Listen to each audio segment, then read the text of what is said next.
Trump launches a military operation in Venezuela. Maduro is captured and is going in front of a judge in the US. Now, I'm pretty certain that most Venezuelans are going to celebrate this because I've actually lived in Colombia for a year where there's millions of Venezuelan refugees. And of course, they all hate Maduro. He fucked the country up. People, they have no food, no gas. They're dying from starvation. And all of this despite the fact that they have an insane amount of natural resources. Now, the crazy part is that people are actually protesting this arrest and saying it's an involvement for oil. And of course, yeah, I mean, that's like a nice side effect. But you have to realize that actually right now, the situation is that the oil is being sold to China, to Cuba, to Russia, and the Venezuelan people don't see any of that. That's actually why the country is so poor, because the government made it state property, took the oil away from companies, sold it themselves, and took all the profits in. Sure, yes, it is a questionable intervention, but the question is also what's the alternative to that?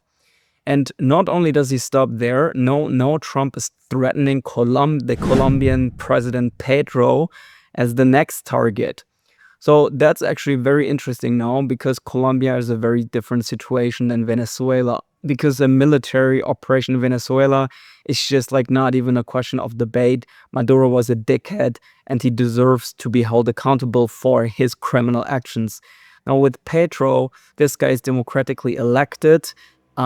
The president of a democracy, Colombia. So if Trump would launch a military operation there, that would be a much different level of international intervention. You have to see that Petro used to be part of a guerrilla group. They operated together with Pablo Escobar himself when there was the famous raid of the Justice Palace, where the guerrilla groups went inside the palace and burned the evidence that was there that confirmed Pablo Escobar's drug cartel. Now, the guy was elected by the left wing, of course, so the progressive guys, even the people who are like shouting for equality and all of this stuff, they did push for the election of Petro in Colombia, who again was before a left-wing guerrilla fighter. Petro is a questionable character, and there's many Colombians who actually don't like him at all. And after living in Colombia for 1 year in total, I gotta say too that, you know, you always have these issues with gangs, with drug gangs and all of that. And I do think, like, if the government actually wants to do something, they can. You've seen this in El Salvador. The guy didn't fuck around. He just raided everything. He put everybody into jail and asked questions later. Now in Colombia, things have definitely gotten better. You know, there's not a real drug cartel anymore. It's just groups that operate together. But even I think they could be put into jail. If you think about it very simply, you can just launch an undercover mission. You can find out where they are, who they work with, how they traffic, and then you just put them all in jail. I mean, the state has the full force of the military, of police, of everything. And if they want to do something, if they want to put somebody in jail, they really can. And this operation with Trump just showed you how quickly shit can be done. I mean, this guy went literally into another country within a couple of hours and took the president into custody. So if you think about Colombia as a whole country, how is it possible that drug gangs are operating if the government doesn't want them to operate? They have pretty certainly his influence on this, and I'm pretty sure that Petro has some connections with it, even though I don't want to spread false information here. I'm not sure about it. But when he says things like cocaine is only illegal because it's made in Colombia, it does kind of make you question whether he's involved in that or not. So, yeah, interesting times ahead. Personally, I don't think that Trump is gonna invade Colombia next. That's gonna be a huge international backlash. And again, you know, he's a democratically elected leader, so it's also questionable whether that would be justified to do or not.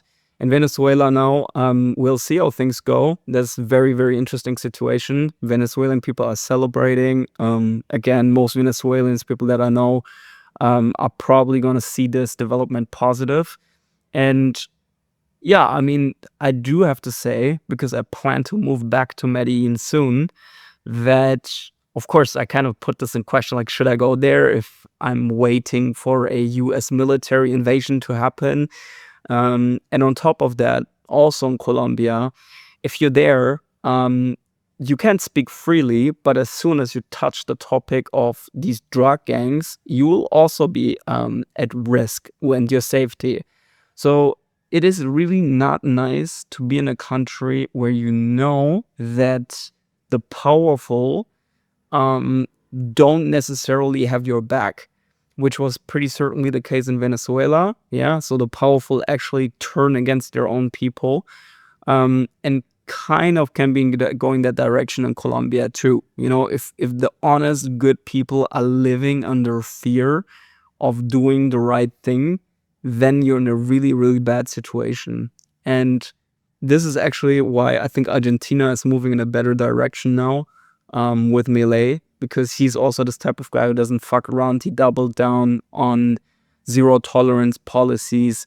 And I think in a couple of years, Argentina is probably going to be much safer than Colombia right now because they don't fuck around.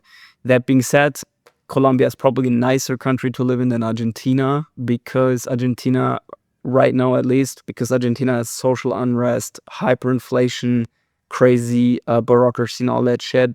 And in Colombia, you can kind of avoid all of that if you have a foreign company where your money's coming in. Interestingly, Petro condemned Trump's actions as well and sent the Colombian military to the border of Venezuela, increasing this tension.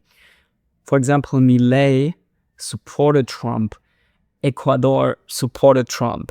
And Ecuador is the same thing. They're fighting a drug war against gangs that are operating with the Mexico cartel, same like Colombia. And they're sick of criminals. They're sick of people getting shot. And that's why they support this, you know, because they're fighting a war against the same people. Now that Petro is condemning these actions is kind of questionable. You know, it's the same flavor as these left-wing dudes who say, oh, you know, liberate Maduro. Bro, they would probably even say in World War II, if Hitler gets captured, liberate Hitler. Like, this is just this victim thing that the guy who has more power is the bad one. But you know, things aren't that simple. Like, sometimes the people with power are the good ones. You know, you can't just put fingers at somebody because they're also left-wing and say they're a good guy because they have the same political ideology. That's just nonsense. Everybody's individually responsible for what they do, and Maduro is a criminal, so he should go to jail. It's as simple as that.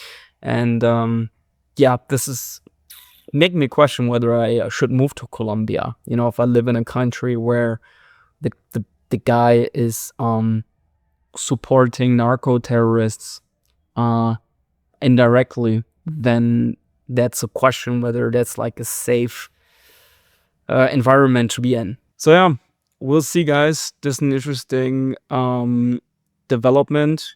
So maybe we're going to see the Colombian president Petro go to prison next. It will be interesting. And I'll keep you guys updated on what I know. I mean, I know many people from Venezuela and people who live in Colombia. So interesting times. Stay tuned and see you soon.